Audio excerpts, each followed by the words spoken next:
今日は前回 OBD コネクターガードを製作し、本来の OBD2 の位置がブランクになっていて、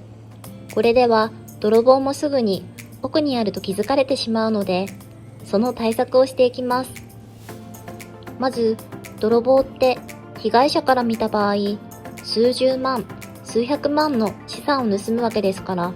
悪意の塊で憎き存在なわけです。そこで、せめてもの仕返しに、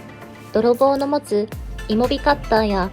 OBD2 を利用したエンジンスターターなどを破壊してやろうと思いました。そこでヤフオクから OBD2 のコネクタを購入しました。1190円ですが、2個ついているので、2人で分ければ1個595円となります。このコネクターを A 案はこのように全部短絡させます。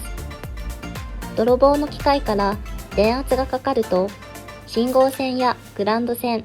すべてに電圧が回り、イモビカッターをクラッシュさせます。名付けて、イモビカッタークラッシャー A タイプ。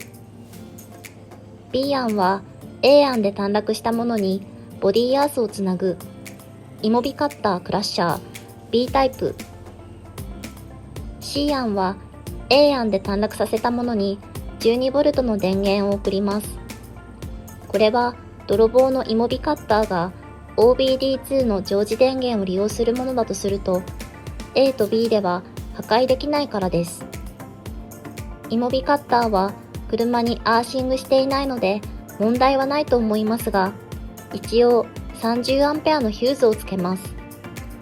イモビカッタークラッシャー C タイプ。D 案はイモビカッターを接続するとホーンが鳴るイモビカッターホーン。